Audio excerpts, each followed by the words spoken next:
Greetings. I'm very happy to join this event I'm guessing, with a lot of other speakers.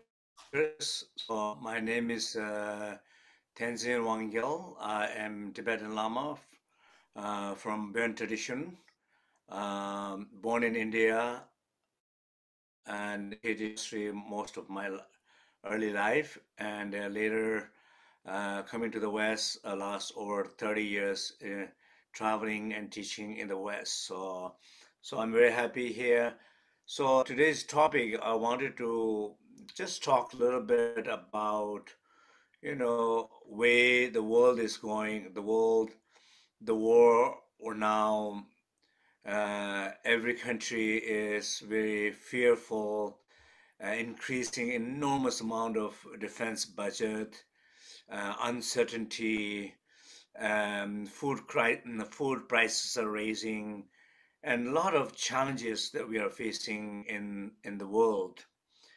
In one way, you would think that this is the 21st century after World War One, World War Two, that we have learned to not get back into this war mood, conflict mood, and but it seems like humanity has very difficult to not repeat the same mistake and learn from the mistake and move on in life. And globally speaking, that you can see it's true. But on the other hand, I think it's very true when we talk about one country, one village, uh, even one religion, one family, even one individual. The story is similar, even one's own life. So many things that we know what we shouldn't have done, so many things we know what we should have done, but we are not able to do what we know what to do. We are not able to stop what we know we should not be doing.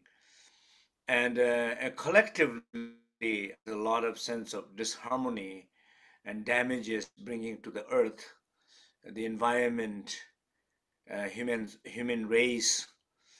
And so the core of all these things, according to the Burn tradition, according to the Dzogchen tradition, wisdom tradition, it has something to do with humanity losing connection to its source.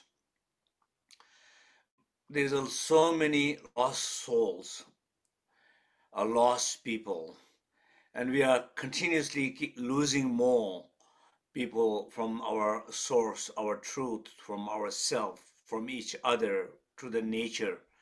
So I want to talk a little bit about this deep sense of connection.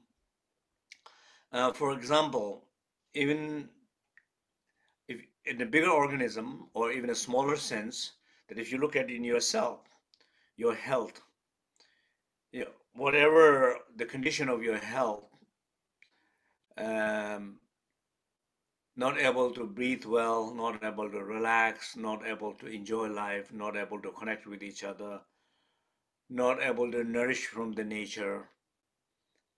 These problems, the health problems that we have, they are very much symptoms of some deeper things that are happening on us. But when we're trying to deal with it, we don't trying to address why my health condition, why I'm living the way life I'm living. We don't try to address ways connected. Rather, sometimes we say, I don't want you to, uh, you control your behavior.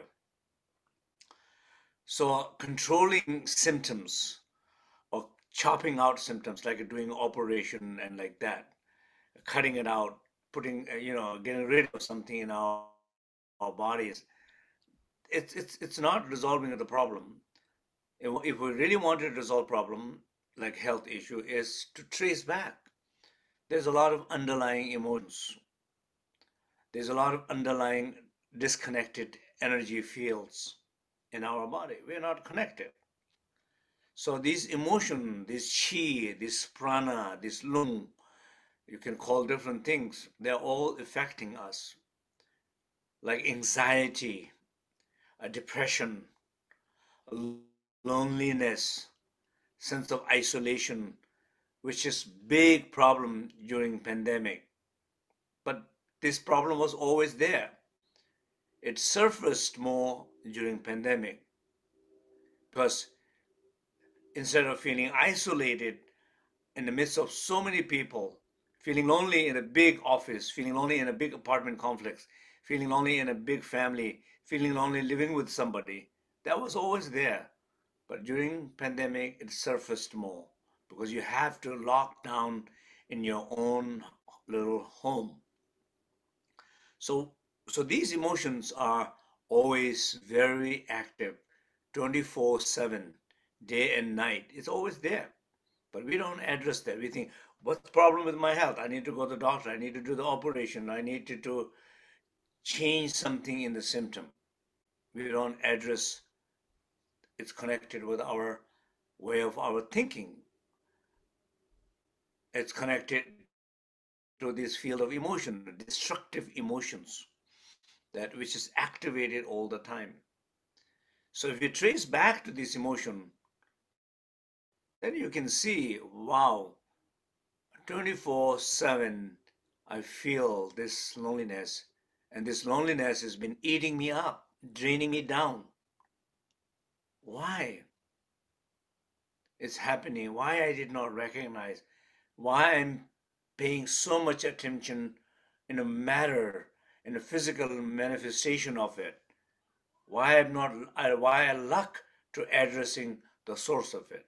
So through wisdom tradition, through meditation, through breathing, through yoga, we're trying to go back to this field of motion and working with this emotion. As we work with this emotion more and more and more, then we realize, like a body, like the symptoms in the body, this emotion is coming from somewhere too. It's not just kind of happening. They're coming from very specific place, like a loneliness, like a sadness, like a feeling not worthy, coming from somewhere. What we call self-grasping mind. In Tibetan, we call nganzi or dangzi, which means self-grasping, identification with our lack of things inside, identification with our weakness, identification with our pain. Like, like as people say, I am sick. You have a disease, but you are not sickness. I am lost. You're having experience of being lost. You're not lost. You're here. You're right now, this very moment. You're here and now. You're not lost. You can say, I feel that way, but this deep sense of lost, I am alone,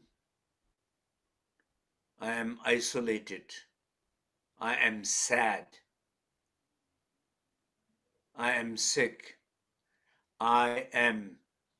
You're identifying with all those things. And then some people have a very strong sense of identification from the childhood, entire their life, like not feeling good enough. I'm not good enough. I'm not worthy enough. That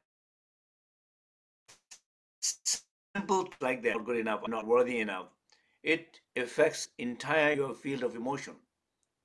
You don't feel strong, able to go out there. You're not able to reach out to people. You're not able to speak up to other people. You're not able to resolve. So because you don't have this dynamic energy or positive emotions to able to manifest something in a body, able to impact change in your body.